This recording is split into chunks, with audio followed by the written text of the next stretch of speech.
बच्चों and welcome to study with unique. आज हम पढ़ने जा रहे हैं बच्चों chapter 3 chemical reactions and equation. ये 10th स्टैंडर्ड का थर्ड चैप्टर है बच्चों, साइंस 1।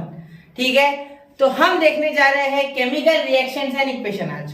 तो इससे पहले मैं आपको रिकमेंड करूंगा कि सेकेंड चैप्टर जो कि पीरियोडिक क्लासिफिकेशन ऑफ एलिमेंट्स है वो आपको एक बार जरूर पढ़ना चाहिए, उसके नोट्स बनाने चाहिए, उसके बारे में बेसिक इंफॉर्मेशन ले लीजिए और साथ ही में जो जो उसमें आपको डिफिकल्ट पॉइंट्स लगे वो आपको नोट करके उनके ऊपर वापस वीडियो देख के वापस लेक्चर देख के एक बार एनालिसिस कर लेना चाहिए। ठीक है, क्यों ये सुनो, क्योंकि केमिकल रिएक्शन इक्वेशन में आपको थोड़ी बहुत जो केमिस्ट्री है वो इंटरनल है, मतलब आपको ionic bond, covalent bond, valency क्या होती है, मेटेलिक कैरेक्टर क्या होता है, नॉन मेटेलिक कैरेक्टर क्या होता है, मतलब टेंडेंसी टू गिव इलेक्ट्रॉन या डोनेट इलेक्ट्रॉन और to tendency to gain electron या नॉन मेटेलिक कैरेक्टर, ये आपको पता होना चाहिए। और ये बेसिक चीजें पिछले चैप्टर में थी, इसीलिए ये चैप्टर उससे कनेक्टेड दिया गया है हमारे टेक्स्ट बुक में। तो इसीलिए मैंने आज उस चैप्टर के बाद यही चैप्टर डायरेक्टली उठाया है, जिससे कि आप इजी तरीके से चीजों को जोड़ पाए। ठीक है, तो चलिए शुरू करते हैं पूरे जोश के साथ थर्ड चैप्टर जो कि है केमिकल रिएक्शंस एंड इक्वेशन। तो देखिए बच्चों, सबसे पहले हम इसमें सीखेंगे केमिकल रिएक्शंस। मैं सारी चीजें धीरे धीरे बताऊंगा आपको। फिलहाल मैं आपको सबसे पहले इसका बेसिक बताऊंगा, लेकिन एक बार थोड़ा इसको इंट्रो कर दूं इसका। ठीक है, तो केमिकल रिएक्शंस, उसके बाद rules of writing chemical reaction, मतलब केमिकल रिएक्शन किस तरीके से लिखी जाती है ये, एंड बैलेंसिंग है केमिकल इक्वेशन। अब केमिकल इक्वेशन को बैलेंस करना, जो केमिकल रिएक्शन को रिप्रेजेंट करने के लिए जो चीज यूज होती है, जो एक इक्वेशन यूज होता है, उसे केमिकल इक्वेशन कहते हैं। ठीक है, types of chemical reaction, types of chemical reaction है, केमिकल रिएक्शन के टाइप्स कौन से हैं, जैसे combination, decomposition, displacement, double displacement, redox, उसके बाद reduction reaction, oxidation reaction, exothermic, endothermic and so on. ठीक है, तो आपको ये 8 रिएक्शन है, 8 से 9 रिएक्शन आपको सिलेबस में है इस साल। ठीक है, तो सबसे पहले मैं यहाँ ये लेने से पहले आयनिक बॉन्ड और कोवैलेंट बॉन्ड, मतलब आयोनिक बॉन्ड या कोवैलेंट यानी शेयरिंग बॉन्ड, क्या आपको पता है बच्चों? अगर आपको नहीं पता है, ठीक है, तो वो भी मैंने पिछले लेक्चर्स में डिस्कस कर लिया है। ठीक है, तो फिर भी एक बार मैं शॉर्ट में आपको बताना चाहूंगा। ठीक है, तो देखते हैं अब आयनिक बॉन्ड। तो देखो आयनिक बॉन्ड, अब जैसे कि आप नाम से ही पता लगा सकते हो कि आयनिक बॉन्ड, आयनिक में क्या आ गया बेटा, आयन आ गया। क्या आ गया? आयन। आयन 2 प्रकार के होते हैं, एक होता है कैटायन और एक होता है एनायन। क्लियर? अब कैटायन होता है बेटा पॉजिटिव और एनायन होता है बेटा नेगेटिव। कैटायन किसके पास जाता है? जो डोनेट करता है, जो देता है, और एनायन किसके पास बनता है? जो लेता है, मतलब गेन करता है। ठीक है, समझ गए? अब एक यहां मैं पूरी NaCl बनाने की प्रोसेस ले लेता। NaCl यानी इसे हम कहते हैं सोडियम क्लोराइड, कॉमन सॉल्ट बोल सकते हैं इसे, कॉमन सॉल्ट। क्लियर? तो एक बार NaCl की पूरी रिएक्शन ले लूंगा जहां आयनिक बॉन्ड आपको समझ जाए। ठीक है, मैं आगे काम है नहीं है ये चीजें इंपॉर्टेंट नहीं है, अगर ये कहीं अड़ गया, क्योंकि केमिकल रिएक्शन है तो अड़ेगा, मैं 100% बता रहा हूं अड़ेगा। ठीक है, इसीलिए थोड़ा बहुत आपको बेसिक पढ़ा के जाओ, 5-10 मिनट एक्स्ट्रा लग गए, नो वरीज, समय मेरे पास बहुत है आपके लिए। ठीक है, आपका पढ़ना जरूरी है। ठीक है, तो चलिए चलते हैं हमारे आयनिक बॉन्ड की दुनिया में। तो NaCl सोडियम क्लोराइड। अब आपको सबसे पहले तो सोडियम Na लिखूंगा मैं, सोडियम को हर जगह, इसका एटॉमिक नंबर पता होना चाहिए, जिसे एटॉमिक नंबर को Z कहते हैं। क्या कहते हैं? Z। तो कितना है वो? 11 है। तो 11 है, यानी इसका इलेक्ट्रॉनिक कॉन्फ़िगरेशन 2,8,1। क्लियर? यहाँ तक सारी चीजें क्लियर है। अब इसके बाद क्लोरीन का पता होना चाहिए, क्लोराइड यानी क्लोरीन, और क्लोरीन का Z यानी एटॉमिक नंबर क्या हो गया हमारा? 17 हो गया, जो है 2,8,7। क्लियर? ये एक हैलोजन है। ठीक है, ये एक अल्कली अर्थ मेटल में, यहाँ किसी और रंग से बारीक में लिख लेता है आपके इंफॉर्मेशन के लिए से। ठीक है, अल्कली मेटल्स, अल्कली अर्थ नहीं, अल्कली मेटल्स, अल्कली मेटल है ये, और ये एक हैलोजन है, क्या है, हैलोजन्स, ठीक है, ये समझ नहीं रहा है आपको हैलोजन, वापस लिखता है हैलोजन्स, क्लियर, अब समझ गए। चलो अब आगे बढ़ते हैं यहाँ।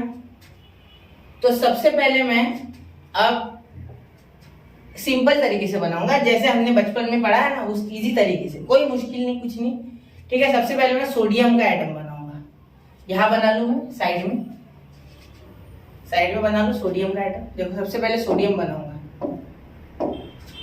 तो Na बनाऊंगा, Na कितना है, 11 है। तो सबसे पहले यहाँ राउंड्स बना लूं, यानी शेल। पिछले चैप्टर में हमने शेल डिटेल में पढ़ा है, व्हाट इज अ शेल, ठीक है। अब इसके ऊपर बनाएंगे हम हमारे बारीक बारीक दाने, 1 2 3 4 5 6 7 8 1 2, क्लियर, ये 8 और ये 1, ठीक है। ये हो गया सोडियम। इस साइड बनाएंगे क्लोरीन, यानी इसे ऐसे लिखते हैं Cl, L छोटा है, C बड़ा है, कैपिटल है, ठीक है। 1 2 3 और एक 4 भी लगेगा किसमें, नहीं, ठीक। चलो आगे देखते हैं। यहाँ 1 2 3 4 5 6 7 और एक 8, क्लियर। अब 7 है, 1 2 3 4 5 6 और एक 7, ऐसे बना लिया मैंने। इसे गैप वैप का याद मत रखना, ये बीच में कितनी भी गैप हो सकती है। वैसे इलेक्ट्रॉन ऐसे होते भी नहीं है, और ये शेल भी इस तरीके से नहीं होते, ये एक दूसरे के ऊपर कंसेंट्रिक स्फीयर्स की तरह रहेंगे, ठीक है, समझ गए, क्लियर हो जाता। चलो ये समझ गया आपको। ये देखो ये सोडियम के है, कितने हैं, 1 2 3 4 5 6 7 8 10 11, मतलब इसका जो 11 है एटॉमिक नंबर जो इलेक्ट्रॉन को डिनोट करता है वो सही आ गया। और यहाँ देखो 1 2 3 4 5 6 7 8 9 10 11 12 13 14 15 16 17, तो ये आ गए 17 पे है खतरा, यानी यह है इसका एटॉमिक नंबर, यानी Z। क्लियर, मैंने वही क्लियर कर दी ये चीजें, ठीक है, समझ गए, मतलब इलेक्ट्रॉन्स हैं एटॉमिक नंबर, सीधी सी बात है, ठीक है। अब क्या होता है NaCl की रिएक्शन में, क्या होता है, ये सोडियम जो है ये एक मेटल है, ठीक है। यहाँ मैं किसी अलग रंग से लिख लो अब ये चीज, क्योंकि ये याद रखने लायक चीज है, ठीक। तो ये सोडियम जो है ये एक मेटल है, Na जो है Na मेटल है, और मेटल होने के कारण ये क्या करेगा, डोनेट करेगा, और क्या बनाएगा, कैटायन बनाएगा डोनेट करने के कारण, ठीक है। और on the other hand chlorine क्या है, chlorine is a non metal. ये सारी चीजें मैं आपको डिटेल में इसलिए समझा रहा हूँ कि शायद आप एट में किया हुआ भूल गए होगे। ये गेन करेगा, डोनेट नहीं करेगा, ये गेन करेगा, और गेन करने के कारण ये एनायन बनाएगा, और एनायन होता है निगेटिव, ये होता है पॉजिटिव, ये होता है निगेटिव। क्लियर, यहाँ तक पूरा क्लियर हो गया। कोई यहाँ तक प्रॉब्लम किसी को, किसी तरीके का नहीं, बिल्कुल नहीं। चलो आगे, ठीक है। चलो अब शेल्स बना लो, मुश्किल नहीं है कुछ।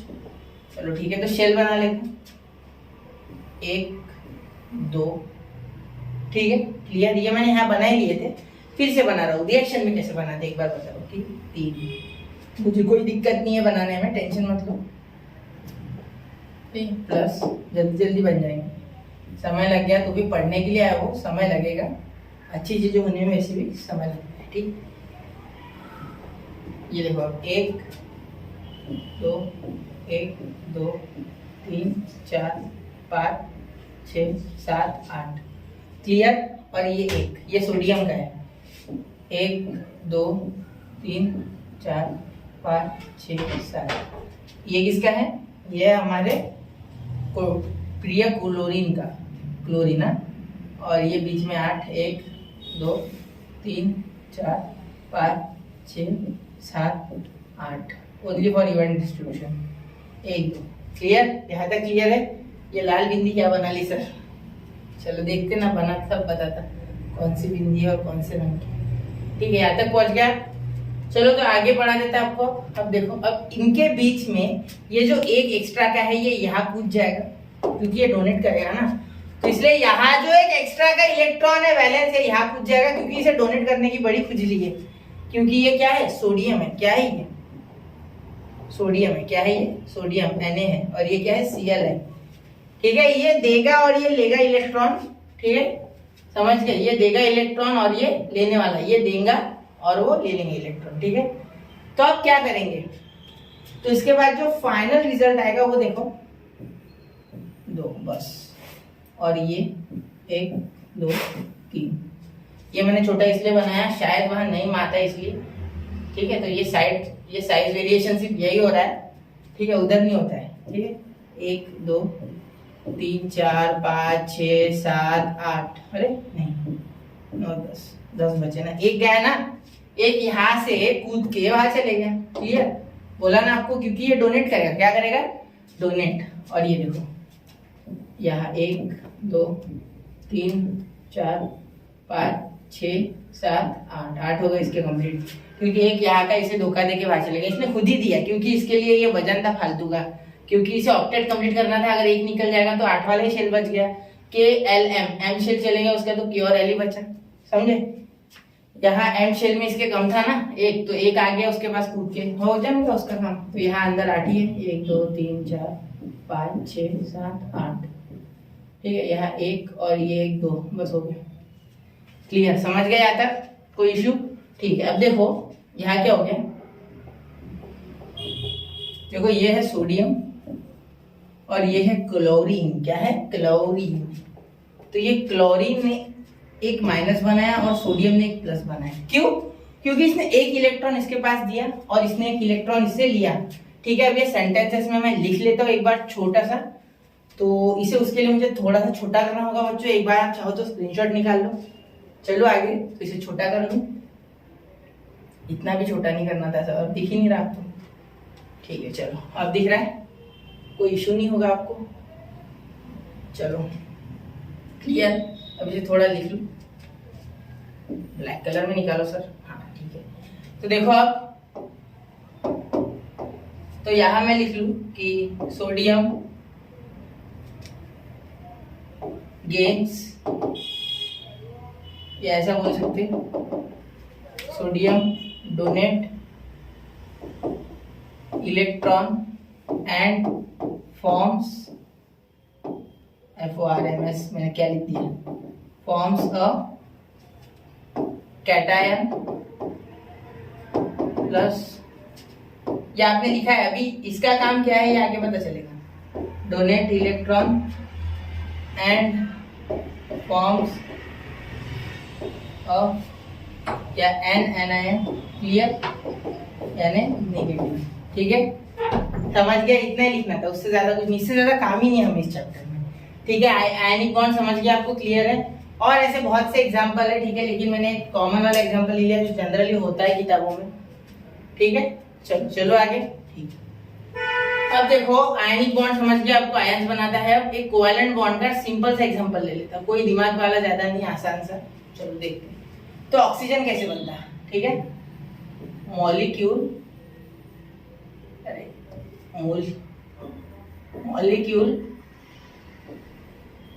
ऑफ ऑक्सीजन ऑफ O2, कौन सा है ये, क्या लेने वाले हम यहाँ हम लेंगे बच्चों, क्या लेंगे, हम बोल सकते हैं इसे कोवैलेंट बॉन्ड, इसका दूसरा नाम शेयरिंग, इज केयरिंग, ठीक। अब एक चीज याद रखो, यहाँ इसे आयनिक बॉन्ड के साथ साथ आप बोल सकते हैं इलेक्ट्रोवैलेंट, ठीक है, याद रखना, क्लियर है। चलो आगे, तो कोवैलेंट बॉन्ड हो गया, मॉलिक्यूल ऑफ O2 देखो, शांति से देखेंगे, कोई घाई गड़बड़ नहीं है, एक बार चैप्टर चालू होने के बाद खत्म हो गए, जल्दी अच्छे से करेंगे, लेकिन ठीक है। ये O2, ये हो गया ऑक्सीजन, ये हो गया ऑक्सीजन, बस इतना ही ऑक्सीजन, ज्यादा नहीं ऑक्सीजन के पास कुछ बताने के लिए, ठीक है, बताता हूँ कैसे। देखो ऑक्सीजन क्या है, एक नॉन मेटल है, आप बोलोगे सर एक गैस है, एक नॉन मेटल है, बराबर है, एक नॉन मेटल है ये, ठीक है। और नॉन मेटल होने के साथ साथ ही इसका जो एटॉमिक नंबर है वो क्या है, वो है हमारा 8, क्या है 8 है, जिसके कारण इसके पास नंबर ऑफ इलेक्ट्रॉन्स यहाँ 2 और बाद में इस सेल में 6 है। कितने हैं? 6। ये मैंने ऐसी एक एक्स्ट्रा का इधर बना यहाँ बना लिया मैंने। ये चाहो तो आप पास पास बनाओ, मैंने अनइवन डिस्ट्रीब्यूशन कर दिया। ठीक है, तो यहाँ अगर लिखोगे आप तो क्या आएगा 2,6 आएगा। कि क्लियर 2n² के हिसाब से बोल रहा हूँ। ठीक है, ये पिछले चैप्टर में मैंने आपको शेल डिस्ट्रीब्यूशन समझा दिया था। ठीक है, यहाँ तक क्लियर है? ठीक है, अब आगे देखते हैं। अब यहाँ हो गया ऑक्सीजन, अब ये दूसरे ऑक्सीजन के साथ मिलेगा तो देखते हैं अब इसका मिलावट, मतलब इसका मिलना जुलना। ठीक है, तो देखते हैं अब 1 2 जगह जगह है यहाँ, इसलिए डायरेक्ट ऐड ही करूँगा। ठीक है, ये क्या बना देगा? यहाँ मैंने एरो नहीं बनाया था पीछे वाले में, एक बार एरो बना लूँ थोड़ा। अच्छा नहीं बनाया ना भाई, कुछ भी है। चलो, तो अब यहाँ कौन सा कलर? रेडी ले लीजिए। 1 और ये 2, ये 1 2 3 4 5 6। ठीक है, वो अच्छा नहीं लगता एक जगह कॉन्सेंट्रेटेड, इस साइड एक, इसलिए मैंने ऐसे लिखा है 1 2 3 4 5 और 1 6 1 2। ठीक है, अब ये शेयरिंग या कोवेलेंट बॉन्ड जब बनाएंगे तो क्या करेंगे? देखो, ये जनरली 2 नॉन मेटल्स या मेटलॉइड या इनके बीच में होते हैं। मेटल्स तो जनरली दे देते हैं। ठीक है, कंजूस नहीं होते हैं मेटल्स, तुम लोगों की तरह होते हैं वो, दिलदार और बाकी जो आप जिसको समझना चाहो। 1 2। ठीक है, और ये इसको चिपक के ऐसे ले लो। ये सिर्फ प्रेजेंट करने का तरीका है। ठीक है, अब देखो यहाँ बीच वाला तो कुछ के शेल में तो कुछ होगी नहीं हलचल। ये 2 के 2, ये भी ऑक्सीजन का मॉलिक्यूल है और ये भी ऑक्सीजन का है। ठीक है, O स्टैंड्स फॉर ऑक्सीजन, पता है? O स्टैंड्स फॉर ऑक्सीजन, ये तो पता है ना? ठीक, अब 1 2 3 4 और ये 5 6। देखो अब यहाँ कैसे हो गया? ये मैं थोड़ा छोटा बना लूँ इसे, इस रेड को थोड़ा छोटा बना। 1 2 3 और 4। ये जो 4 है ये कहाँ से आए? चलो बताता हूँ। यहाँ पहले बना लूँ 3 और ये 4। अब देखो क्या हो गया, इसने अपने 2 दिए सपोज ये, और इसने अपने 2 दिए सपोज ये, तो ये 2 इलेक्ट्रॉन इन कॉमन आ गया, मतलब 4। तो अगर मैं इसे कंप्लीटली ऐसे देखूं तो गिनूं 1 2 3 4 5 6 7 8। क्लियर? और अगर इस साइड ले लूं तो इस साइड भी देखो 4 4। इसीलिए मैंने बोला कि ये 4 कैसे है? कॉमन है। कैसे है? कॉमन है। क्लियर? तो कॉमन होने के कारण हम इसे शेयरिंग बॉन्ड या कोवेलेंट बॉन्ड कहते हैं, उससे ज्यादा कुछ नहीं।